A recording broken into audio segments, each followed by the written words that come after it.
श्रीपादश्रीवल्लभत्वं सदैव श्रीदत्तास्मान् पाहि देवादिदेव भावग्राह्यक्लेशहारिन् सुकीर्ते घोरात् कष्टादुद्धरास्मान् नमस्ते त्वन्नो माता त्वं पिता प्तोदिपस्त्वं त्राता योगक्षेमकृत् सद्गुरुस्त्वं त्वं सर्वस्वन्नो प्रभो विश्वमूर्ते घोरात् कष्टादुद्धरास्मान् नमस्ते पापं तापं व्याधिमाधिं च दैन्यं भीतिं क्लेशं त्वं हराशु त्वदन्यम् त्रातारं नो वीक्ष ईशास्तचूते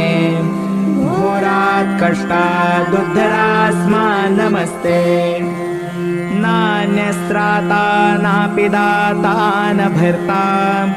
त्वत्तो देवत्वं शरण्योकहर्ता पूर्वात्रेयानुग्रहं पूर्णराते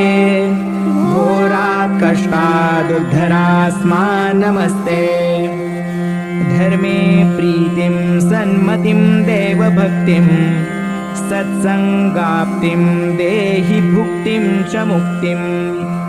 भावासक्तिं चाखिलानन्दमूर्ते घोरात् कष्टादुद्धरास्मान् नमस्ते श्लोकपञ्चकमेतद्यो लोकमङ्गलवर्धनम् प्रपठेन्यको भक्त्या स श्रीदत्तप्रियो भवेत् श्रीपादश्रीवल्लभत्वं सदैव श्रीदत्तास्मान् पाहि देवादिदेव भावग्राह्यक्लेशहारिन् सुकीर्ते घोरात् कष्टादुद्धरास्मान् नमस्ते त्वन्नो माता त्वं पिता प्तोदिपस्त्वं त्राता योगक्षेमकृत् सद्गुरुस्त्वं त्वं सर्वस्वन्नो प्रभो विश्वमूर्ते घोरात् कष्टादुद्धरास्मान् नमस्ते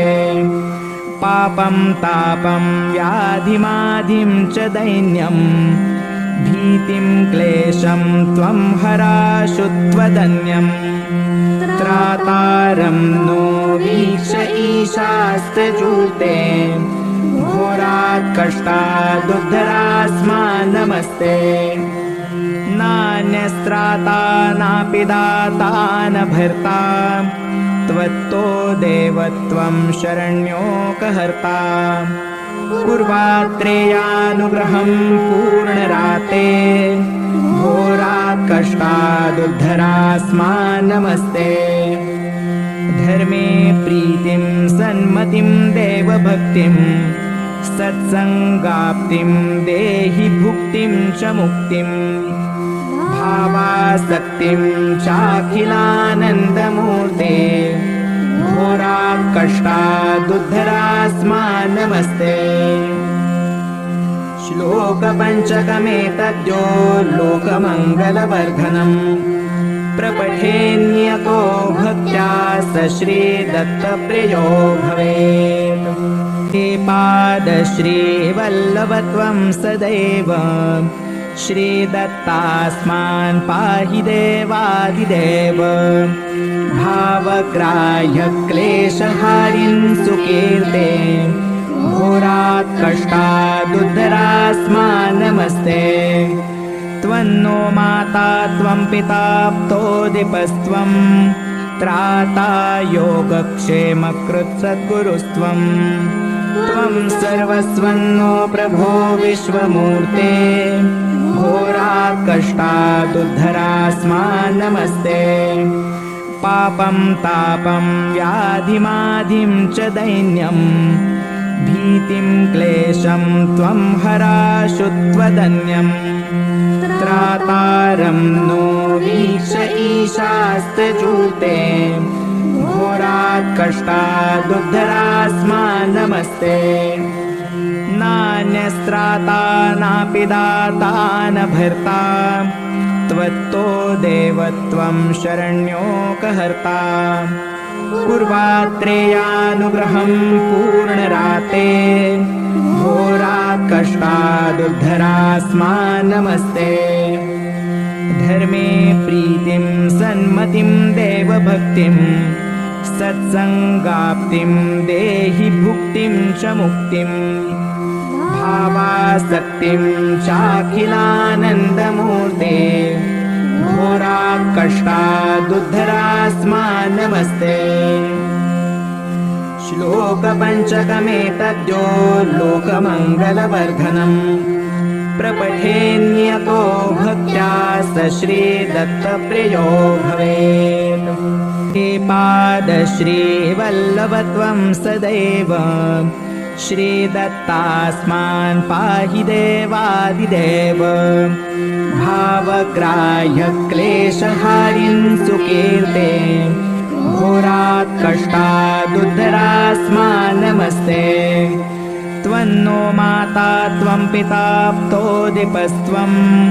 त्राता योगक्षेमकृत्सद्गुरुस्त्वं त्वं सर्वस्वन्नो प्रभो विश्वमूर्ते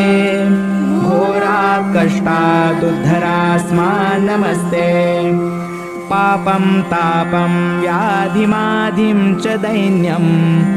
भीतिं क्लेशं त्वं हराशु त्वदन्यम् त्रातारं नो वीक्ष ईशास्त्रजूते घोरात् कष्टादुद्धरास्मान् नमस्ते नान्यस्त्राता नापि दाता न भर्ता त्वत्तो देवत्वं शरण्योकहर्ता कुर्वात्रेयानुग्रहं पूर्णराते घोरात् कष्टादुद्धरास्मान् नमस्ते धर्मे प्रीतिं सन्मतिं देवभक्तिं सत्सङ्गाप्तिं देहि भुक्तिं च मुक्तिं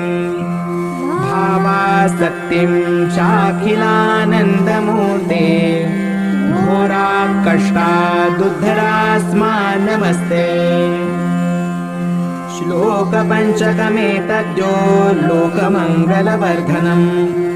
प्रपठेन्यतो भक्त्या स श्रीदत्तप्रियो भवेत् इति श्रीवासुदेवानन्दसरस्वती विरचितं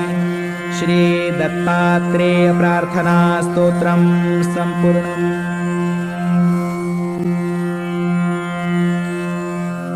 ज्या संगतीने सविराग झाला मनोदरीचा जडभास गेला साक्षात परात्मा मज भेटविला विसरू कसा मी गुरुपादुकाला।